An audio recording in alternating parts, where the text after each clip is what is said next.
welcome to another episode of Coming Up Milhouse, where the three of us are here to talk about Season 3, Episode 17, called Separate Vocations.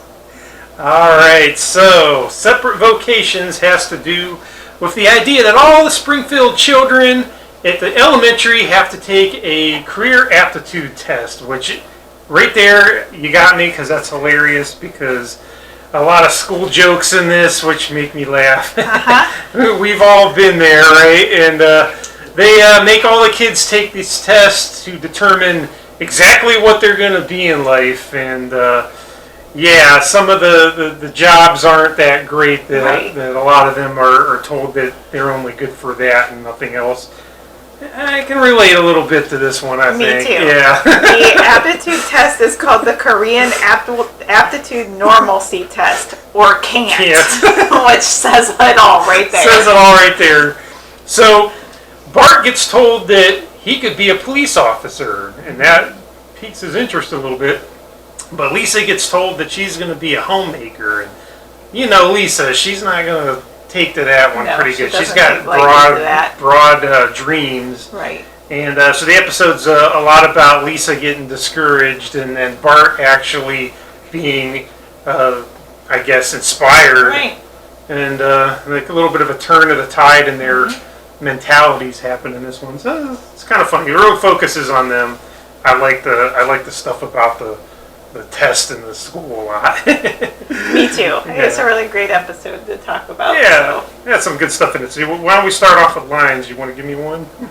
I'll be frank with you, Lisa, and by frank, I mean devastating. Which is true. It's true. The jazz musician guy. She went to the music store with Marge to try and figure out if she was going to be able to be a famous jazz musician or blues player, and he, is nodding along as she's playing, and nope. It's Frank, and by Frank, he means devastating. Alright, so that was my line. What about you? Alright, so my first line is, no, the army said I was too heavy. The police said I was too dumb. Because Bart is told that he could be a police officer, and Marge is like, oh, well, your dad wanted to be a police officer, but they told him he was too heavy. He was too heavy. And that was Homer's reply. The army said I was too heavy. That's good. I liked it. That's pretty funny. What about line 2? Sweet, vigilant Puma, principal of the mountains. He loves that Puma.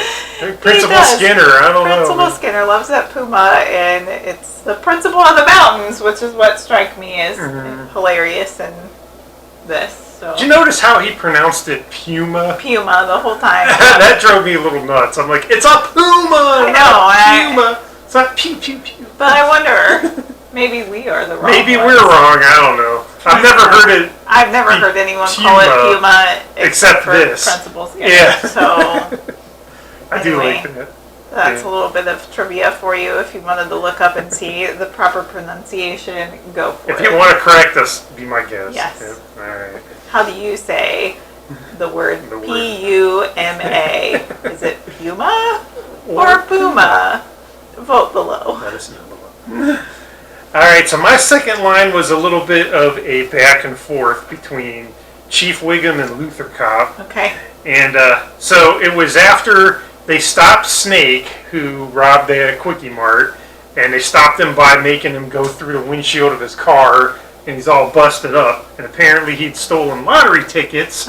And so Chief Wiggum says, looks like you just bought a lottery ticket to jail. And then Luther says, Chief, he's unconscious. And Wiggum goes, they can still hear things. I liked it. Not surprising, because you like Chief Wiggum a lot. I do like Chief Wiggum, and just the fact that he had that zinger. He's like, you bought yourself a lottery ticket to jail. It was a pretty clever zinger. Yeah, but then Luther couldn't let him hold on to it because he, Snake was kind of out. Not at all. So that was my line, too. Nice. I like it. Why don't we move into scenes? Okay. Well, I know this is going to be shocking This is to you gonna be real because shocking. but it is going to be shocking because I didn't go with the You library didn't go with the one I scene. thought. You didn't go with the I library went scene. with the car chase scene because I loved the fact that they were doing a car chase. The cops had Bart in the back for a ride along so he can see the profession, and they're chasing Snake through the city, and then all of a sudden they're in Rhodes, San Francisco, basically, because it's all a cartoon version of every car chase that you've ever seen in San Francisco movies or in person. So it just cracked me up. I love the car chase scene with Snake, and then the ending that you just talked about with your line, where Snake ends up popping through his windshield because the alley gets a little too tight for him to squeeze his car through. That was pretty good. I like it. That whole scene was great. I had to pick the line just because I like the way it culminated in that. So backup scene, I went with the library scene because it's also hilarious. So pay attention. And that involved to the cops too, because they had to ram the library down with a tank. The crime sniffing hounds could detect old books in libraries. That's where they went. They were looking for the teacher's editions that Lisa stole, and they smelled books and went to the library and busted it down. So that's like an honorable mention scene too. I like it. I knew you were going to think that I was going to go with that scene, so I had to change it up a bit. All right, good plan. Good plan. All right, so my scene has to do with when Bart goes through this. He gets a taste of authority, and he decides he really likes this police lifestyle. It's for him. And so Marge is giving Santa's little helper a hard time for eating a cake. He's like, bad dog. And Bart's like, Ma, maybe you should take a look at these surveillance photos. And he took surveillance photos, and it's Homer eating the cake. And he's like, and he's like flips it, and there's, the last picture is like Homer devouring it. And then there's a picture of Bart mooning the camera. Yes. Because he's Bart and has to do something in the mirror. stupid So, like But that scene was great because it was good. Why not? Homer being Homer a glutton is always fun. Santa's little helper getting in trouble for eating the cake, which because there are crumbs all over the floor, it looks like some animal ate the cake. Yeah, Homer didn't just steal a piece; he devoured it like a dog would have. Right. And during that scene, at some point, he's up on the counter, like basically swimming in this chocolate cake. So funny.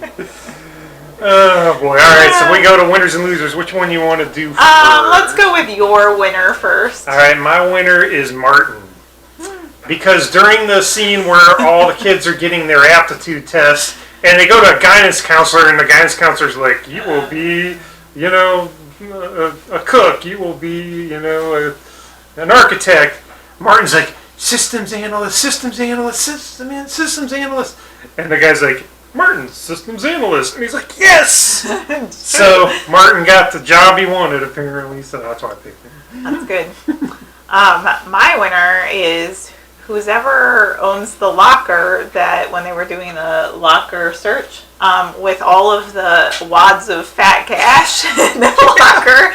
I don't know whose locker that was, but there were stacks and stacks of $100 bills in this locker. Right. So whoever owns that locker, you're a winner in my book. And the funny thing is they were looking for the teacher's editions. They were trying to solve a crime. Right.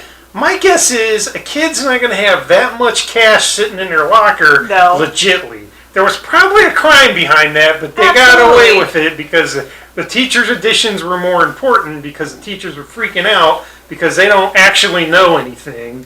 They got to have this book that tells them. They have to see the answers in the teacher's edition book. And also, I thought it was really amusing because Skinner, when they find the book, Skinner says, "Oh, thank goodness you just saved the school $120. There was much more than $120 in the locker. So they could have bought all the teacher's editions they possibly could have wanted and more. Exactly. But instead it's just hanging out in the locker. And maybe it's not even anyone's locker. It could have been there for years, but who knows? Maybe it's Willie's stash. We don't know. It's a mystery. Good one, though. I like that. So what about your loser? You want to give me that? It's going to be good. My loser is the poor unfortunate soul who's a teacher who decides not to be a teacher and then comes back after. And I'm going to get through this. His name is Mr. Glasscock. And he comes back to school because Bart has the school all taken care of, and Principal Skinner assures him that no one's going to make fun of his name. And yet, here I am kind of making fun of his name. We don't have Bart here to put you in line. That's why. I know. So he's the loser in this book. No one will mispronounce your name now. That poor person has grown up through school. Yeah.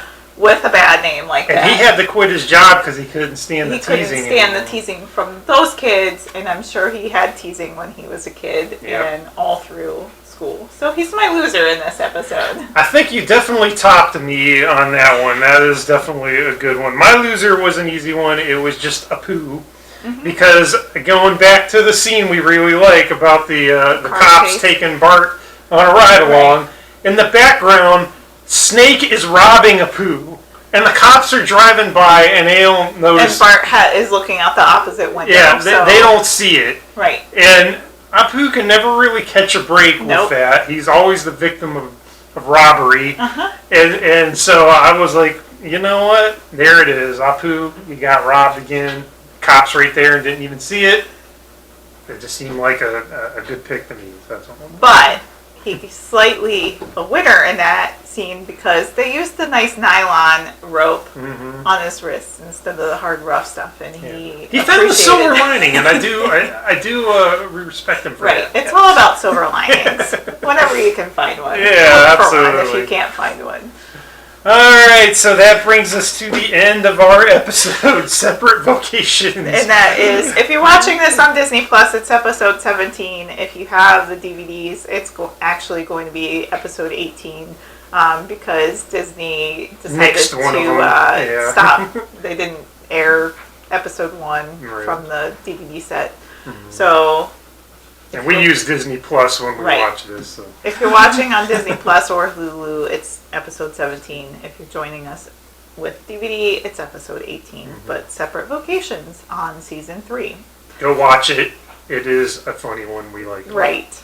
And don't forget to subscribe if you haven't subscribed yet. Feel free to give us a like, make some comments, or post your questions below. We'd love to know what your favorite episodes are as well, so share away. And don't forget to let us know if you say Puma or Puma.